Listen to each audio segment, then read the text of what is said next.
आज तुम्हाला चांगले रस्ते मिळत नाहीत, मुलांसाठी चांगली मैदानं मिळत नाहीत, महिलांना आमच्या चिल्ल्या पिल्ल्यांना घेऊन जायला चांगल्या बागा मिळत नाहीत, रस्त्याने गाडी चालवायला ट्रॅफिक जाम, फुटपाथने काही नाही, सगळे फेरीवाले बसले आहेत. बाकी या सगळ्या तुमचे ज्या व्यथा आहेत ना, या ज्या सगळ्या तुमचे जे त्रास आहेत ना, या त्रासाकडे तुमचं लक्ष जाऊ नये याच्यासाठी म्हणून या राजकारण्यांनी एक उपाय शोधलाय.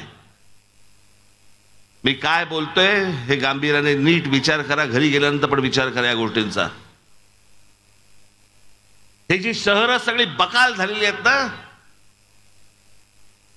ज्याच्यात तुम्हाला चालताना त्रास होतो, राहताना त्रास होतो, पाण्याचे प्रश्न, विजेचे प्रश्न, सगळ्याच गोष्टींचे जे प्रश्न आहेत, जे प्रश्नांची उत्तरं सापडत नाहीत आणि ते प्रश्न सोडवले जात नाहीत, पण त्या गोष्टींकडे तुमचं लक्षच जाऊ नये. या सगळ्या राजकारण्यांनी व्यवस्थित सोय करून ठेवली आहे ती.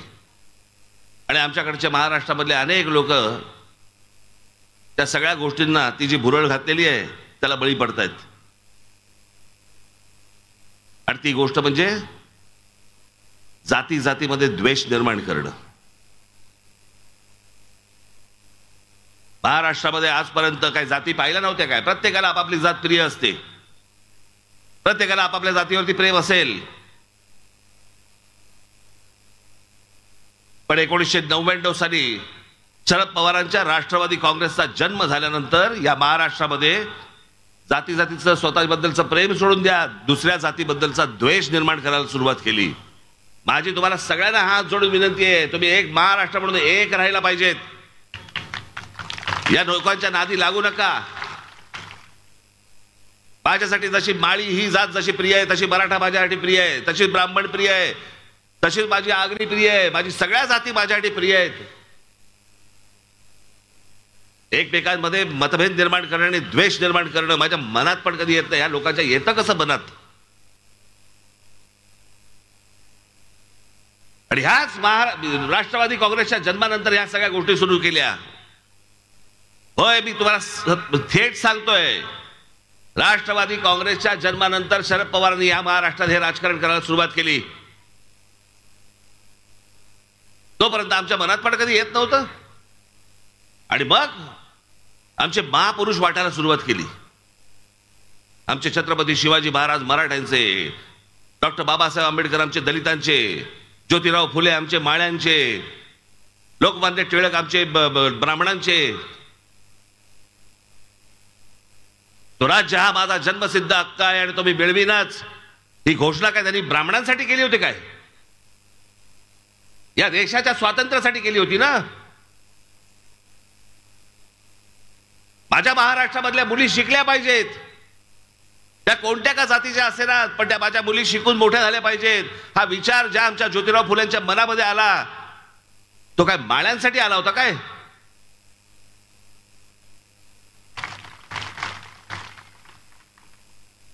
अठरा पगड जातीला एकत्र घेऊन स्वराज्याची स्थापना करणारे आमचे शिवछत्रपती, त्यांनी हा महाराष्ट्र मराठ्यांचा व्हावा किंवा मराठ्यांसाठीचा लढा आहे असं केलं होतं का? हे घाण राजकारण गेल्या 25-30 वर्षामध्ये या शरद पवार साहेबांनी इथे महाराष्ट्रामध्ये आणलं. आजही तेच चालू आहे यांचं.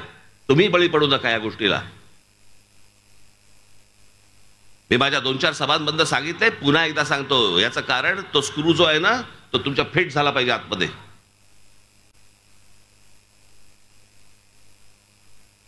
मी तुम्हाला मुद्दामून जात सांगणार नाहीये, पण मराठवाड्यामधली गोष्ट तुम्हाला सांगतोय. ज्या प्रकारची गोष्ट मराठवाड्यामध्ये सुरू आहे, अत्यंत दुर्दैवी, अत्यंत दुर्दैवी. एका समाजामधली एक व्यक्तीचं निधन झालं, त्या घरामध्ये फक्त 3 माणसं होती. त्या व्यक्तीला तिरडीवरून उचलून न्यायला 4था खानदान होता. बाहेरची लोक होती ती वेगळ्या समाजाची होती.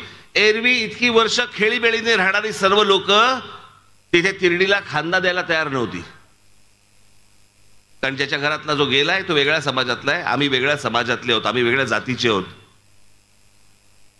मग 6 तास ते थांबले, त्यांचे नातेवाईक आले आणि नातेवाईक आल्यानंतर मग तो 4था खांदा मिळाला. मग ती तिरडी उठली आणि मग स्मशानामध्ये गेले. हा महाराष्ट्र आपल्याला पाहिजे?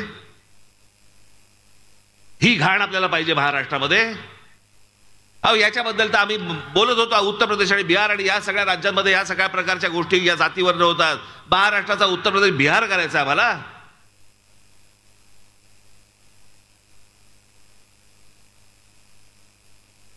हे जाती जातीमध्ये जे द्वेष निर्माण करणे हे फक्त एवढ्याच गोष्टींसाठी आहे की ज्या मूलभूत जे गोष्टी आहेत, जे मूलभूत जे प्रश्न आहेत याच्याकडे तुम्ही बघताच का बने? बेरोजगार हा बेरोजगारच राहिला पाहिजे. शेतकरी आत्महत्या करतात, अजून केल्याच पाहिजेत. महिलांना सुरक्षा मिळत नसेल, मिळालीच नाही पाहिजे. लहान मुलींवरती आमच्याकडे महाराष्ट्रामध्ये बलात्कार होत असतील, होऊ देत. शिक्षण मिळत नसेल, मिळू न देत. आमच्याकडे हॉस्पिटलमध्ये खाटा मिळत नसतील, नको मिळू देत. रस्त्यावर चालता येत नसेल, नको मिळू देत. फुटपाथ मिळत नसतील, नको मिळू देत. मुलं बाहेर परदेशामध्ये निघून जातात, देश सोडून जाऊ देत. आमच्याकडे विजेचे दर वाढतायत, वाढू देत. महागाई वाढते, वाढू देत. सगळ्या गोष्टी होऊ देत. पण या गोष्टींकडे तुमचं लक्ष जाता कामा नये. तुम्ही कशात गुंतले पाहिजेत? तुम्ही जाती जातीमध्ये गुंतले पाहिजे. तुम्ही जाती जातीमध्ये भांडणामाऱ्या केल्या पाहिजे, डोकी फोडली पाहिजे एकमेकांची. हे काय राजकारण चाललंय ना बाबांनो, माझी विनंती आपल्याला हे ओळखा एकदा, हे समजून घ्या. आणि ह्याच्यासाठी काही माणसं उभी केली जातात आणि हे सगळे द्वेष पसरवले जातात. याचं कारण तुमच्या मूळ विषयाकडे तुमचं लक्ष जाऊ नये म्हणून.